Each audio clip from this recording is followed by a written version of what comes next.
আৰু এতিয়াও মুকলি আকাশৰ তলত শিৱসাগৰৰ সিংহদুৱাৰৰ দুই তেলচুৰ দুটা দিনে সন্ধান নাই আব্দুল জলিল আহমেদ আৰু আব্দুল আহমেদৰ মাটিৰ তলত গোপন চেম্বাৰ নিৰ্মাণ কৰি খাৰুৱা তেলৰ চোৰাং বেহা চলাই আহিছিল ভাতৃদ্বয়ে এই তেলৰ খাতিতে শনিবাৰে নিশা সংঘটিত হৈছিল ভয়ংকৰ বিস্ফোৰণ আৰু বিস্ফোৰণত গুৰুতৰভাৱে আহত হৈছিল দুজনকৈ যুৱক আৰু তেতিয়াৰে পৰা পলাতক হৈ আছে দুই তেলচুৰ ভাতৃ সিংহদুৱাৰৰ পৰাই নিয়ন্ত্ৰণ হৈছিল উজনি অসমৰ বৃহৎ খাৰুৱা তেলৰ চোৰাং বেহা এই চোৰাং বেহা সৰবৰাহে ONGCৰ একাংশ কৰ্মচাৰী জড়িত থকাৰ সন্দেহ কৰিছে কিন্তু আৰক্ষীৰ যি ভূমিকা সেই আৰক্ষীৰ ভূমিকাক লৈ এতিয়া সকলোৱে প্ৰশ্ন উত্থাপন কৰিছে কাৰণ দুটা দিনৰ পিছতো আৰক্ষীয়ে আজি পৰ্যন্ত সন্ধান উলিয়াব পৰা নাই দুই তেলচুৰ ভাতৃক আব্দুল জলিল আহমেদ আৰু আব্দুল আহমেদৰ কোনো ধৰণৰ সন্ধান লাভ কৰা নাই আৰক্ষীয়ে মাটিৰ তলত গোপন চেম্বাৰ নিৰ্মাণ কৰি খাৰুৱা তেলৰ ৰমৰমীয়া বেহা চলাই গৈছিল ভাতৃদ্বয়ে লগতে গৰু চুৰি চক্ৰটো জড়িত হৈ আছিল এই দুই ভাতৃ কিন্তু এই দুই ভাতৃৰ সন্ধান ওলোৱাত ব্যৰ্থ হৈছে অসম আৰক্ষী শিৱসাগৰ আৰক্ষী ব্যৰ্থ হৈছে আৰু যাৰ বাবে এতিয়া সচেতন মহলত ব্যাপক প্ৰতিক্ৰিয়াৰ সৃষ্টি হৈছে শনিবাৰে নিশা সংঘটিত এক ভয়ংকৰ বিস্ফোৰণ সংঘটিত হৈছিল বিস্ফোৰণত গুৰুতৰভাৱে আহত হৈছিল দুজনকৈ যুৱক আৰু তেতিয়াৰে পৰা পলাতক হৈ আছে দুই তেলচুৰ ভাতৃ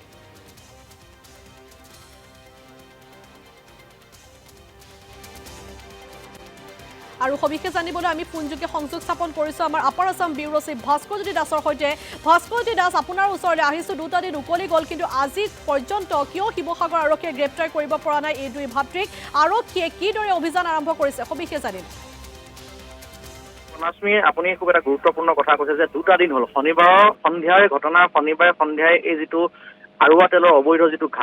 ঘাটিৰ পৰা উজনি অসমৰ গোটেই খাৰুৱা তেলৰ কলা বজাৰখন নিয়ন্ত্ৰণ হৈ থাকে সেই ঘাটিটোতেই এটা বিস্ফোৰণ হৈছিল য'ত নেকি দুজন লোকৰ ইতিমধ্যে দুজন লোক গুৰুতৰভাৱে আহত হৈছিল আৰু দুইজন লোকেই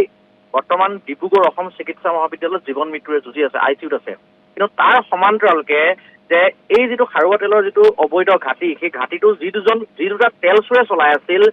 সেই আব্দুল জলিল আহমেদ আৰু আবুল আহমেদ দুই ভাতৃ তেলচুৰ নাম থকা তেলচুৰ ব্ৰেণ্ডেড নাম তেলচুৰ বুলি ক'লেও ভুল নহ'ব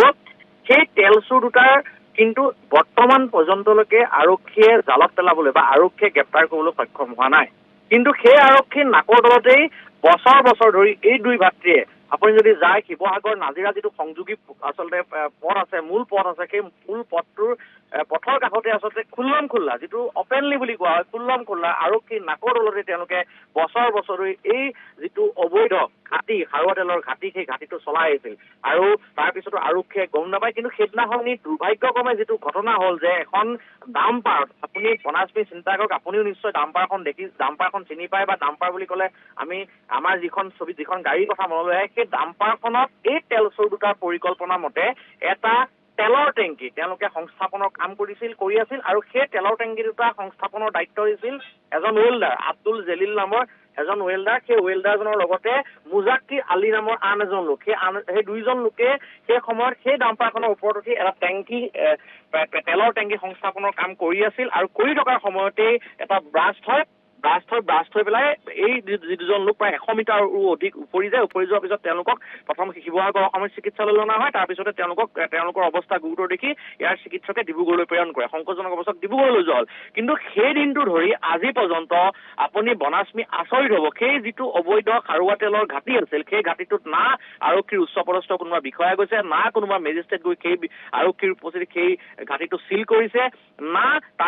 তাত আমি দেখুৱাইছিলো যে সেই যিটো ঘাটি সেই ঘাটিটোত এটা অৰ্ধনিৰ্মিত বাসগৃহ ফাউণ্ডেশ্যন আছিল আৰু সেই ফাউণ্ডেশ্যনটোৰ তলত কেনেকৈ প্ৰায় বৃহৎ তেল ৰখাৰ কাৰণে চেম্বাৰ তেওঁলোকে মাটিৰ তলত সংস্থাপন কৰিছিল সেই দৃশ্য দেখাইছিলো সেই তাত প্ৰায় 100 লিটাৰ তাত আচলতে খাৰুৱা তেল আছে সেই খাৰুৱা তেলৰ চেম্পুল সংগ্ৰহ কৰিব লাগে আৰু কি উপস্থিত মেজিষ্ট্ৰেটে বা যিবিলাক ফৰেনচিকৰ দল আহে বা ইয়াত ONGC আছে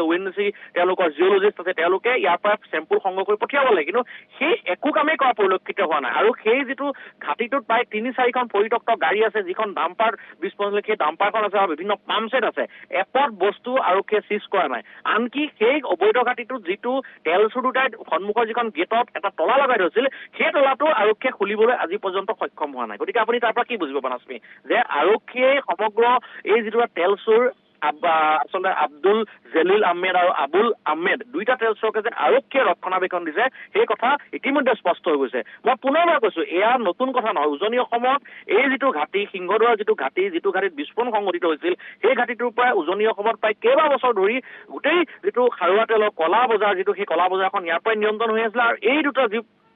দুই ভাতৃ আচলতে সমগ্ৰ বজাৰখন নিয়ন্ত্ৰণ কৰি আছিল। আৰু কেৱল যে এই দুই ভাতৃৰ বিৰুদ্ধে তেল চুৰিৰ আচলতে অভিযুক্তই নহয়, তেওঁলোকে ইয়াত গৰুৰ যিটো চোৰাং বেহা লগতে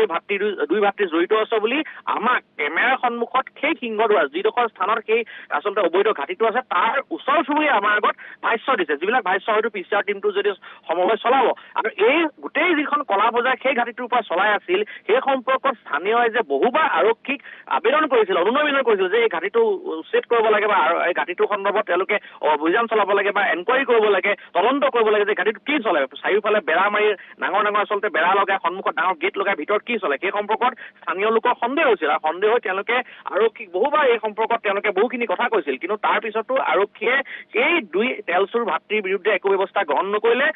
আচলতে কিন্তু সেইদিনাখনি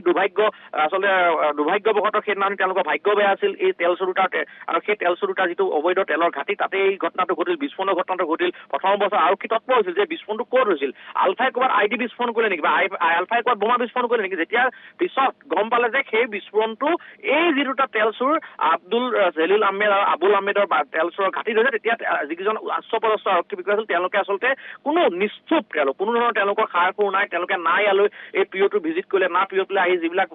সা সামগ্ৰী তেওঁলোকে অভিযানত আৰক্ষীয়ে ধৰা পেলাইছিল সেইবিলাক চিজ কৰিলে, না তেওঁলোকে মেজিষ্ট্ৰেট আনি সেইটো চিল কৰাৰ ব্যৱস্থা কৰিলে। কোনো এজনো উচ্চপদস্থ আৰক্ষী বিষয়াৰ কোনো সাৰ সুৰ নাই। গতিকে আপুনি এবাৰ কি বুজিব যে আৰক্ষীয়ে গোটেই বিষয়টো আচলতে খুব সহজভাৱে লৈছে। আৰক্ষীয়ে জানে যে ইয়াত চলি থাকে। গতিকে এই যি দুটা চুৰ, সেই চুৰ দুটা হয়তো এতিয়া আৰক্ষীয়ে ধৰি দিলে, সাংবাদিকৰ আগত কৈ দিব পাৰে যে আৰক্ষীক তেওঁলোকে মেনেজ কৰি দিছে। গতিকে এইবিলাক কাৰণতে হয়তো তেওঁলোকে এই তেলচুৰ দুটাক ৰক্ষণাবেক্ষণ দি দিছে। এক কথাত মোৰ মতেতো তেওঁলোকৰ পলুৱাই পঠোৱাৰ নিচিনা আচলতে ঘটনা সংঘটিত হ'ব পাৰে বা পলুৱাই পঠোৱাৰ নিচিনা এটা প্ৰক্ৰিয়া তেওঁলোকে কৰিব পাৰে আৰক্ষীয়ে। মই পুনৰবাৰ কৈছো, আজি শনিবাৰৰ ঘটনা এই মুহূৰ্তলৈকে দুটা তেল চোৰক শিৱসাগৰ আৰক্ষীয়ে ধৰিব পৰা নাই। কাৰণটো কি? যিটো অবৈধ তেলৰ ঘাটি, সেই তেলৰ ঘাটিটো চিজ কৰা নাই। তাৰ ভিতৰত থকা যিবোৰ সা সামগ্ৰী আছিল, কেইবাখনো পৰিত্যক্ত বাহন আছিল, ডাম্পাৰ আছিল, সেই ডাম্পাৰ এপদো সামগ্ৰী এতিয়ালৈকে আৰক্ষীয়ে চিজ কৰা নাই। বা সেইবিলাক যিকেইটা তেলৰ চেম্বাৰ আছিল, প্ৰায় 50-60 ফুট গভীৰতাৰ যিবিলাক মাটিৰ তলত, সেই যিটো অৰ্ধনিৰ্মিত আমি যদি ভিজুৱেল চলি আছে দেখিব, সেই তাৰ তলত যিবিলাক তেলৰ চেম্বাৰ আছিল, সেই তেলৰ চেম্বাৰ এতিয়াও খাৰুৱা তেল তাত মজুত আছে। সেই খাৰুৱা তেলখিনি ক'ৰ পৰা আহিছিল? তেওঁলোকে কোনোবা ইয়াৰবিলাক এই উজনি অসমলৈ যিবিলাক টেংকাৰ চলাচল কৰে, অইল টেংকাৰ, তাৰ পৰা তেওঁলোকে তেলখিনি